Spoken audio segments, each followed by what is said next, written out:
Professor, eu quero falar de um outro assunto aqui com o senhor também que vem acontecendo, Quero falar a respeito dos mandatos, esse com T de tatu, mandatos, de Eduardo Bolsonaro, de Carla Zambelli e de Alexandre Ramagem.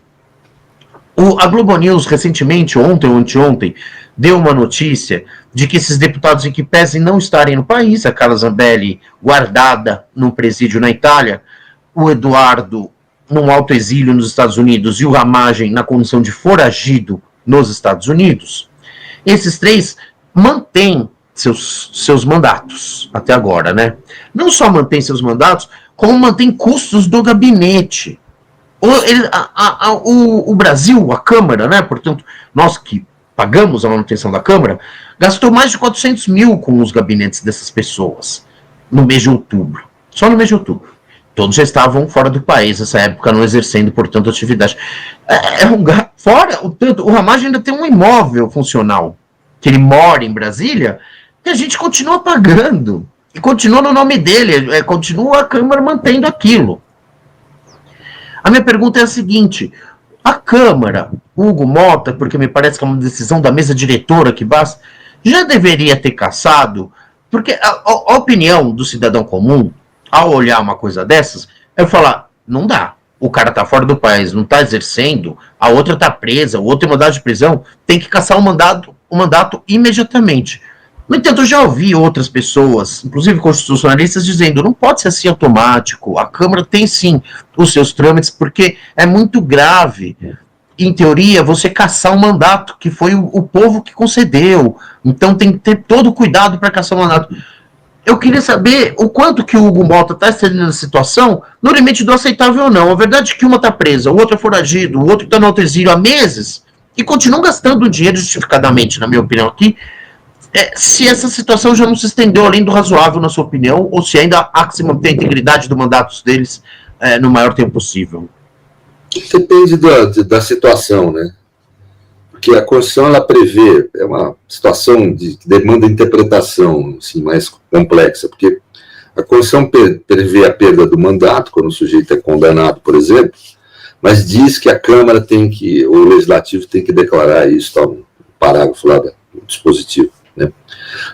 Teve jurisprudência já no passado que acha que não, só pode cassar quando o Legislativo autorizar. Né? Depois isso mudou, né? Tem aqueles que falam, não, o ato do Legislativo é só declarar, não pode ficar decidindo. Uma vez condenado, tem que perder o mandato.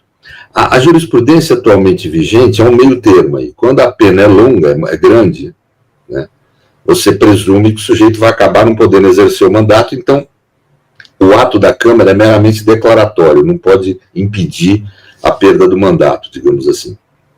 No caso dessa deputada Zambelli, né? Uhum. Ela foi condenada, se eu não me engano, há mais de 10 anos. Né? Então é pena longa. Rigor, pela jurisprudência atual, é um mero ato declaratório do Legislativo e ela perde o mandato, não poderia ficar. Os outros, me parece que são prisões preventivas. Aí é uma situação um pouco mais complexa, digamos assim. Né? Mas, de qualquer forma, se aparecer aqui no Brasil, vai ser preso e depois vai ser mandado para o Legislativo para dizer se isso se sustenta ou não. Mas, grosso modo, é isso. Quer dizer, as pessoas condenadas têm um regime jurídico diferente.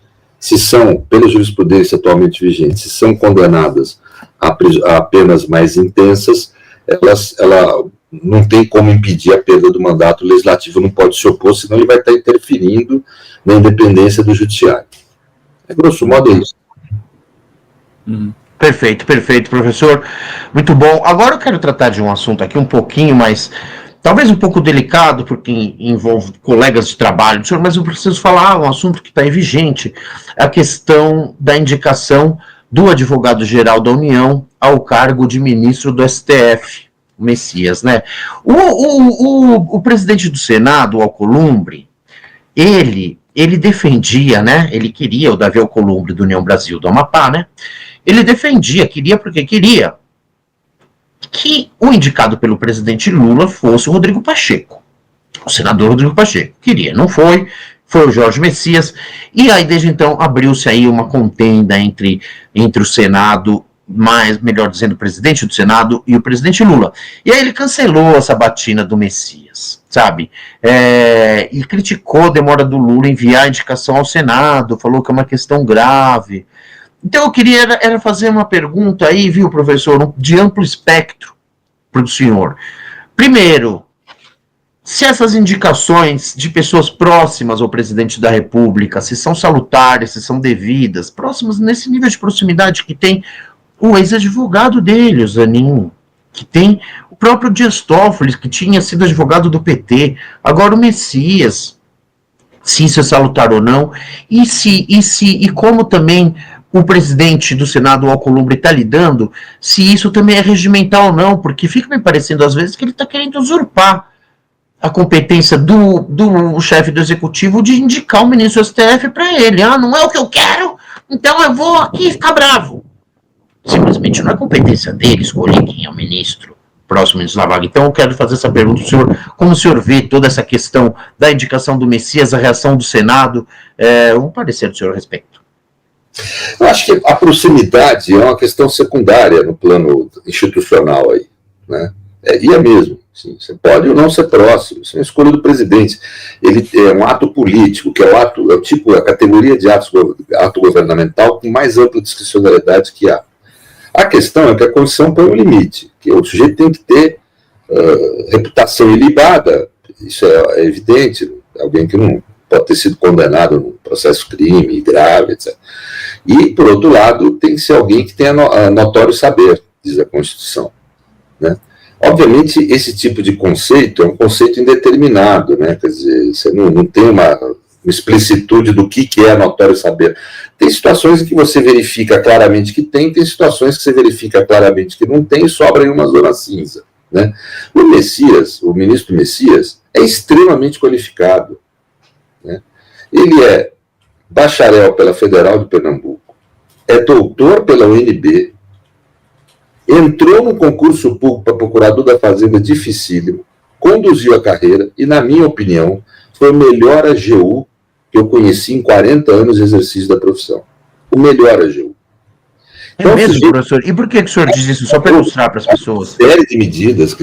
A AGU passou a ter vida na mão dele, passou a interferir nas grandes questões nacionais, tem um papel relevante, né? Também na atividade cotidiana, na questão do equacionamento da dívida, numa série de questões que são, né, passou a ter uma política de acordos para não ficar exigindo do cidadão que passe centenas de anos aí na justiça para receber uma dívida. Quer dizer, é uma série, muita coisa.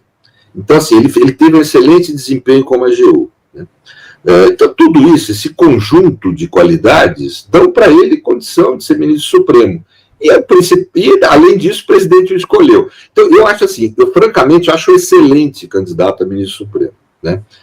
E eu acho que o papel do Senado tem que guardar a institucionalidade, como o presidente tem que guardar também, né? O presidente, quando fala que ele escolhe, às vezes as pessoas têm uma ideia de que ele escolhe arbitrariamente. Não, ele escolhe discricionariamente, ele tem que justificar para a sociedade o porquê da escolha. No caso do Messias, está absolutamente justificado. Não pode haver dúvida do notório saber dele. O papel do Senado é criteriar isso, é verificar se tem reputação ilibada e se tem notório saber. É esse que é o papel institucional do Senado. Não é querer substituir o presidente da República na sua vontade política original, né? E me parece, com toda vênia, com todo respeito que eu tenho pelo senador Alcolumbre, que ele passou um pouco da fronteira. Ele, no exercício do poder político que tem, tentou influenciar abusivamente na escolha do presidente da República, que se exercia um pouco de um papel como se ele fosse presidente da República. Ele não é ainda, ele é presidente do Senado, né?